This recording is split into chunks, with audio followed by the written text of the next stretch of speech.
Welcome to a very special 5-on-5 between state Senate candidates for Jackson County State Senate seat. We're talking with Republican Jessica Gomez and Democrat Jeff Golden. Thank you both so much for being here today. Thanks for having us in. All right, so we're gonna try and cover as many topics as we can, about a minute each. And if you guys hit your limits, I will kind of prompt you to wrap up, please. But again, this is very exciting, and thank you for being here. Jessica, we'll start with you. Sure. You're closer, as we decided. So what's your top priority for Oregon's rural economy and its timeline?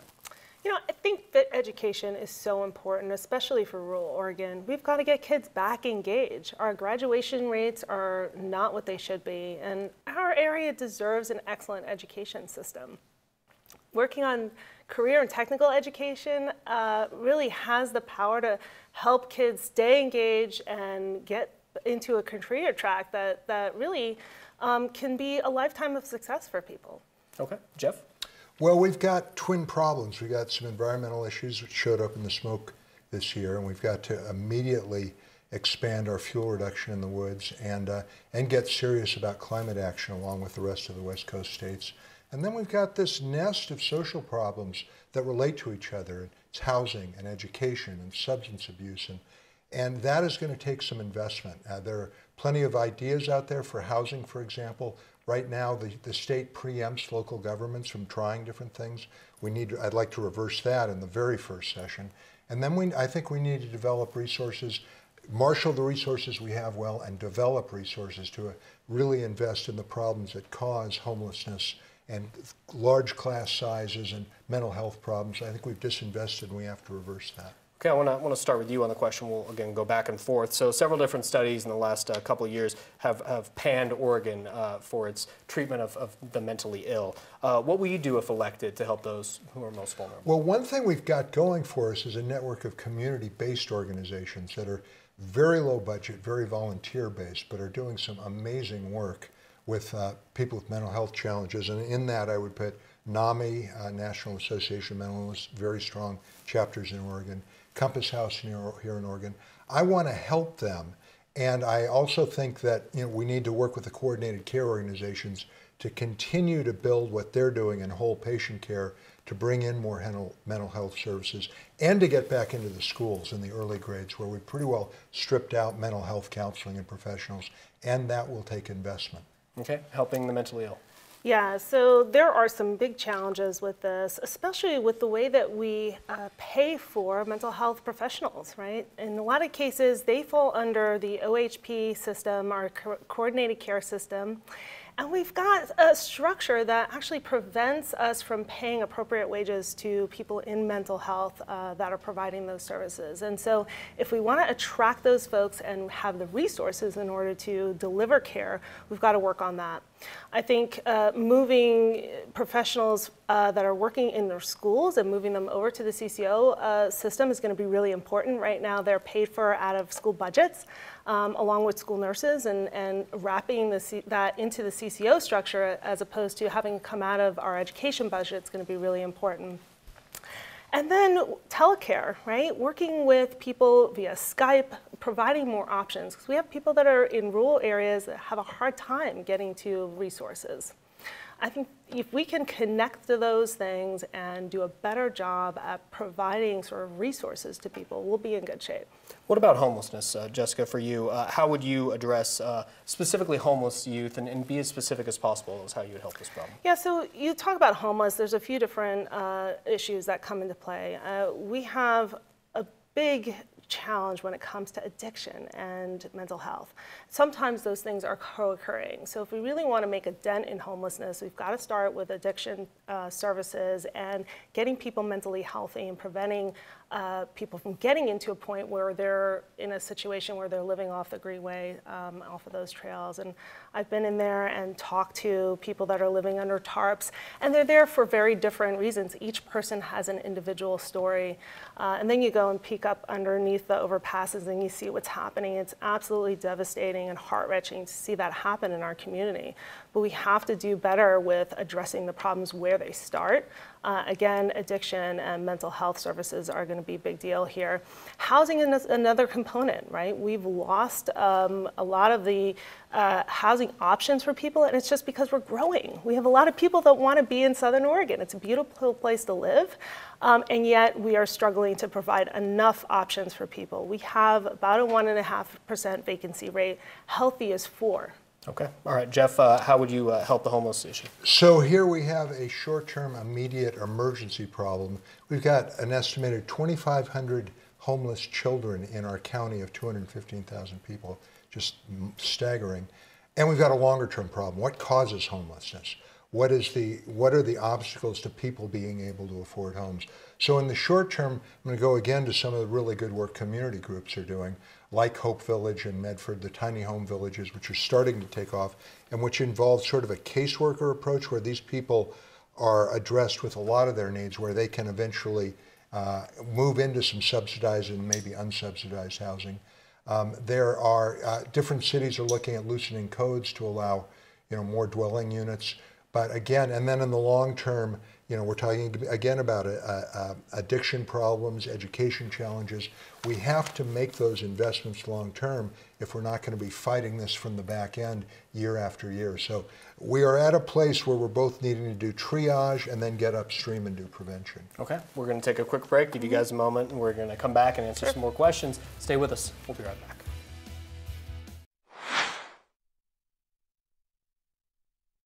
Welcome back to our extended 5-on-5 Decision 2018, a mini debate, if you will, between state Senate candidates Jessica Gomez and Jeff Golden, Republican and Democrat, respectively. So, Jeff, you get our next question.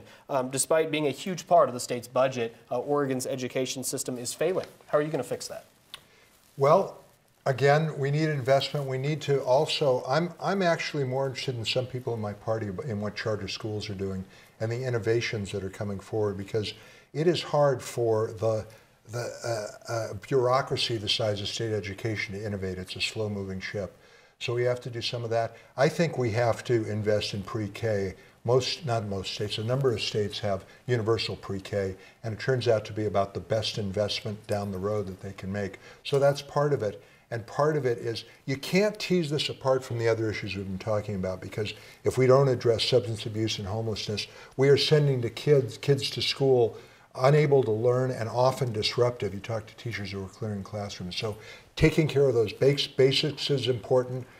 Finding incentive programs that reward performance on the school level, continuing some of the career to work and Measure 98 measures to increase graduation rates, that's all essential. Okay, and Jessica, how will you work to fix education in Oregon? Yeah, so what I'd like to say is it's not just about the money. We are in the top 20% in our spending. It's where those dollars go and how you allocate them back into the classroom to do the work that we need to do. Our teachers are struggling. They're extra stressed. We're expecting them to be the social worker, the parent, the educator, the disciplinarian. And it's really stressing the system. So we need parents also to step up and help set some of the expectations for their children. We talk about charter school and private school and why those schools do better than our public system. And in many ways, it's because of the conscious decision from the parent to be involved in that child's education systems. That education life cycle, right? We need from cradle to career to have a streamlined process where we can keep kids engaged. We talk about funding. The targeted Measure 98 money has done a tremendous job here locally. So starting in January, kids in Medford School District will have the ability to go to community college starting their junior year if they can pass that entrance exam. And they'll graduate high school with a 2-year degree from community college. It's absolutely amazing. So those are the things that we can do better and be more innovative around. Okay. Our next question for you is, what is your biggest advantage over your opponent in this race? You know, I'm a business owner. I spent a lot of time working on commissions and boards. I have kids in the school district. I am really looking at making strategic changes. And again, it's not just about the money, it's how you apply it. Just throwing money at a problem doesn't solve it. You have to really work through those systemic issues if you want those dollars to be impactful. So if you look at our state budget, we are $73.4 billion. We spend 41% of that on human services, which means we have tremendous need. We have to shift that to a place where people are actively working, and working is always a net positive for people, so that we have more taxpayers.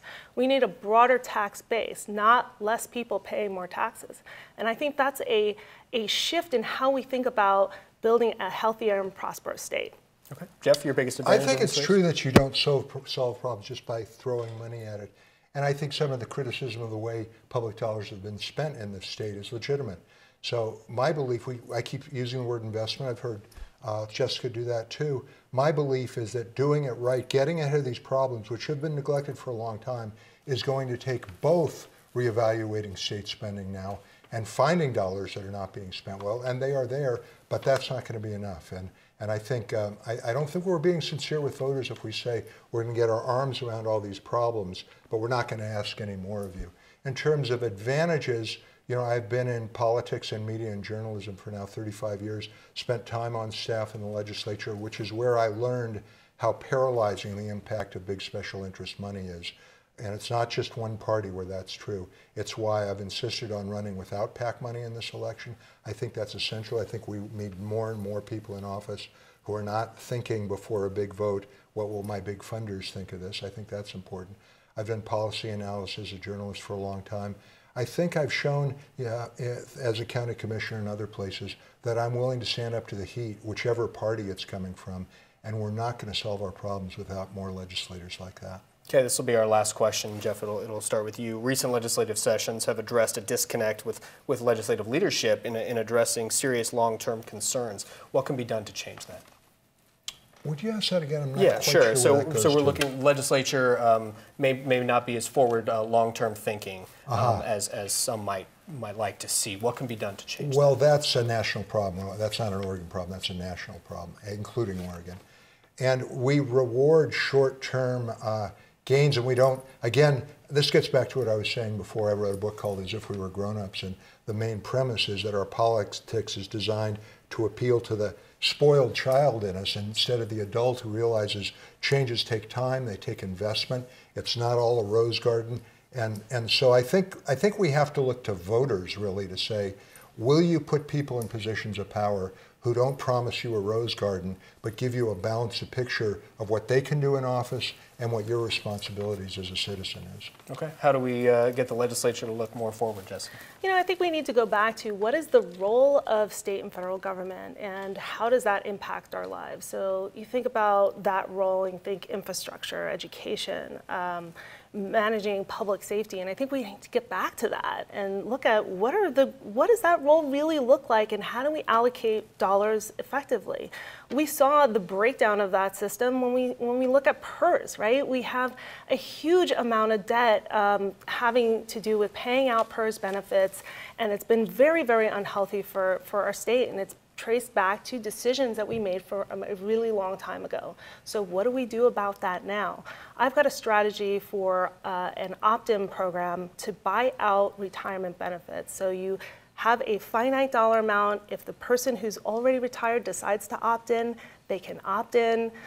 We would take that known debt and re-amortize it over a longer period of time. We're going to have to get creative about how we solve these problems. And again, it's not about just raising more revenue. Our state has had more revenue in the last 2 bienniums than we've ever seen before, and yet it seems like it's never enough. Okay. We've got to fix that. All right. Well, thank you both so much for being a part of this. I know we could spend all day with these things. Unfortunately, we have a limited amount of time. Thank you again so much. Thank you very much for focusing on this race. All right. And thank you for watching. And please don't forget to vote. Ballots should be arriving in your mailbox at any moment. Stay with us. We'll be right back.